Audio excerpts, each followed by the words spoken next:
और सपा सांसद रामजी लाल का विवादित बयान सामने आया। सपा सांसद ने राणा सांगा को गद्दार कहा। सपा सांसद ने बाबर के लिए प्यार दिखाया तो वहीं हिंदू गद्दार राणा सांगा की औलाद है। रामजी लाल ने ये बड़ा बयान दिया है तो राणा पर अब संग्राम छिड़ गया है। सपा सांसद रामजी लाल का विवादित बयान सामने आया और उन्होंने कहा राणा सांगा गद्दार है, बाबर के लिए प्रेम दिखाया बल्कि हिंदू गद्दार राणा सांगा की औलाद है।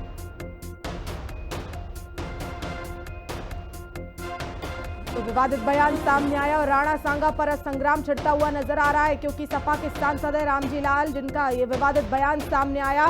उन्होंने गद्दार कहा राणा सांगा को और इससे पहले ही सीएम योगी आदित्यनाथ की तरफ से भी देखिए कहा गया था कि आक्रांताओं का महिमा मंडन नहीं होगा और इसके अलावा हिंदू जो राणा सांगा है जो उन्हें हिंदू गद्दार बताया, तो ऐसे में कहीं ना कहीं अब इस पर राजनीति भी तेज होती हुई नजर आएगी। एक तो बीजेपी के लोगों का तकिया कलाम हो गया है सभापति महोदय कि मुसलमान इनमें बाबर का डीएनए है।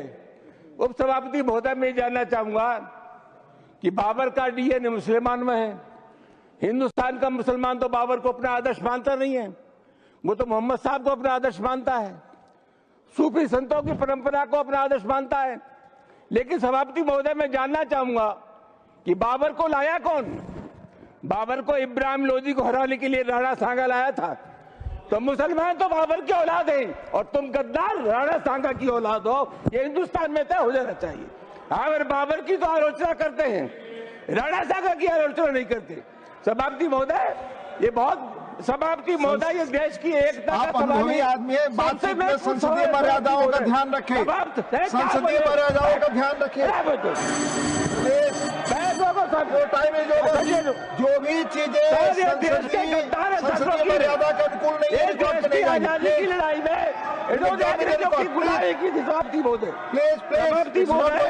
Your time is over. और राणा पर छिड़ा संग्राम, नायक वर्सेस खलनायक में फंसी सियासत। बाबर प्रेम में राणा सांगा का अपमान तो वहीं औरंगजेब और सालार और अब सांगा पर रार। बाबर पर प्यार और राणा सांगा गद्दार।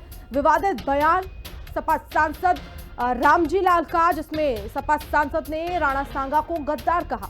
सपा सांसद ने बाबर के लिए प्यार दिखाया तो वहीं हिंदू गद्दार राणा सांगा की औलाद है, ये कहा है सामने आया। जो समाजवादी पार्टी के सांसद उनकी तरफ से विवादित बयान तो राणा पर अब संग्राम छिड़ता हुआ नजर आ रहा है। हिंदू गद्दार राणा सांगा की औलाद है, ये बताया गया है विवादित बयान। और उसके बाद से आप देखिए सियासी संग्राम छिड़ता हुआ नजर आ रहा है। कौन है रामजी लाल, आपको बताते हैं। वर्तमान में उत्तर प्रदेश से राज्यसभा के सांसद हैं, 26 साल की उम्र में सांसद बने।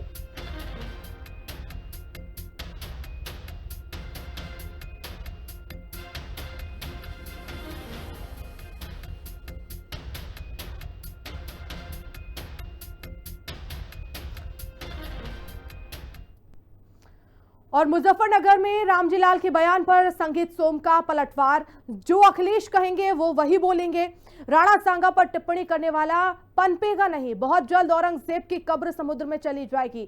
तो बड़ा बयान। अब देखिए राणा पर संग्राम छिड़ता हुआ नजर आ रहा है और संगीत सोम ने पलटवार किया। जो उन्होंने कहा कि जो अखिलेश कहेंगे वो वही बोलेंगे।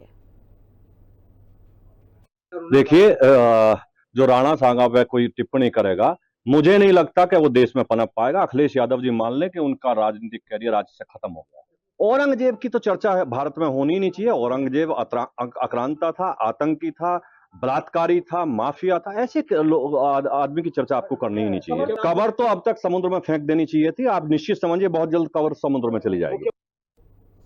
राणा सांगा के विवाद पर मंत्री जयवीर सिंह का बयान सामने आया। सपा का काम आक्रांताओं का महिमा मंडन करना है, सपा की मानसिकता आक्रांताओं के साथ है। ये बड़ा बयान दिया गया है जयवीर की तरफ से। उन्होंने राणा सांगा के विवादित बयान पर प्रतिक्रिया दी। जो भी इस तरह के संदेश देने का काम करते हैं, जिनकी मानसिकता आक्रांताओं के लिए है, ऐसे लोगों को इस लोकतांत्रिक व्यवस्था में देश कभी माफ नहीं करेगा। निश्चित रूप से कदामिया सुमन हो या उनकी मूल पार्टी समाजवादी पार्टी हो, सनातन विरोधी लगातार अपने कार्य करती रहती है। आपने देखा कि जो सनातन का सबसे बड़ा महापर्व, दुनिया का सबसे बड़ा आयोजन तीर्थराज प्रयागराज की धरती पर महाकुंभ हुआ, उसमें भी एक दिन खाली नहीं किया जब उनके नेता ने कोई न कोई निगेटिव कहीं न कहीं निगेटिव फैलाने का काम नहीं किया। इस तरह के लोग जो हमारे आक्रांताओं को नायक बनाने का प्रयास करते हैं, जिन लोगों ने अपने राष्ट्र के लिए कुर्बानियां दी हों, जो हमारे राष्ट्र नायक की भूमिका में हों, ऐसे लोगों की क्रिटिसाइज करने वाले लोगों को देश की जनता किसी भी कीमत पर माफ करने वाली नहीं है। और सपा अध्यक्ष अखिलेश यादव का विवादित बयान सामने आया। सपा सांसद रामजी लाल सुमन के बचाव में बयान दिया। बीजेपी इतिहास के पन्ने पलट रही है। रामजी ने जो कहा वो इतिहास का भाव, और रामजी ने राणा सांगा पर अभद्र टिप्पणी की, उस पर अखिलेश यादव ने बयान दिया और उन्होंने कहा कि बीजेपी इतिहास के पन्ने पलट रही है। रामजी सुमन जी ने क्या कहा, क्योंकि इतिहास के पन्ने सब पलट रहे हैं। बीजेपी के सोचिए क्या इतिहास का पन्ना पलट रहे हैं। बीजेपी के लोग किस बात पे बहस कर रहे हैं। उनके बड़े बड़े नेता जिन्होंने संविधान की शपथ ली, वो किस बात की बहस छेड़ना चाहते हैं, औरंगजेब की बहस छेड़ना चाहते हैं। तो अगर रामजी सुमन जी ने भी इतिहास का कोई पन्ना पलट दिया, जिस पन्ने में अगर इस तरह की भाव लिखा होगा, 200 साल पहले 100 साल पहले हम लोगों ने तो इतिहास लिखा नहीं। इतिहास किसने लिखा है? इसलिए भारतीय जनता पार्टी से पूरे उत्तर प्रदेश की हमारी समाजवादी पार्टी की तरफ से निवेदन है कि इतिहास के पन्ने ना पलटें, क्योंकि इतिहास के पन्ने अगर पलटे जाएंगे तो लोग ये भी याद करेंगे कि छत्रपति शिवाजी महाराज जब उनका तिलक होना था तो किसी ने उनका तिलक नहीं किया और हाथ से तिलक नहीं किया गया। सुनने में आ रहा है कि पैर के बाएं अंगूठे से उनका तिलक किया गया था। और दिल्ली के कश्मीरी गेट के कुदेसिया पार्क में लगी महाराणा प्रताप की प्रतिमा को खंडित करने का मामला सामने आया है, जिसे लेकर कश्मीरी गेट पर महाराणा प्रताप की तोड़ी जाने वाली मूर्ति पर धरना प्रदर्शन हुआ। हिंदी खबर से बातचीत में करणी सेना के अध्यक्ष राज सिंह शेखावत ने कहा कि खंडित प्रतिमा को हम स्वीकार नहीं करते।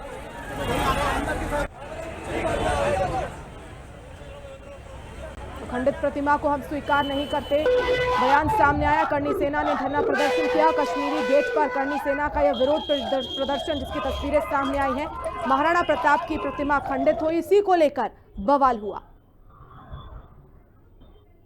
शिरोमणि श्री महाराणा प्रताप सिंह की प्रतिमा को खंडित किया गया और अभी तक वो दोषी गिरफ्त में नहीं आए हैं। और हमने सीधी बात कही है, सीधी बात की है, दोषियों की गिरफ्तारी हो, सख्त कार्रवाई हो, कानूनी कार्रवाई हो। और ये प्रतिमा खंडित हुई है, वो प्रतिमा हमें नहीं चाहिए, क्योंकि खंडित प्रतिमा को हम स्वीकार नहीं करते। क्या ये धरना प्रदर्शन शांतिपूर्वक चलेगा? बिल्कुल शांतिपूर्वक ही है। अशांति की हम क्षत्रिय है, हम इस जनता के सेवक हैं, न्याय अधिकार देने वाले हैं, अनुशासन में ही कार्य कर रहे हैं।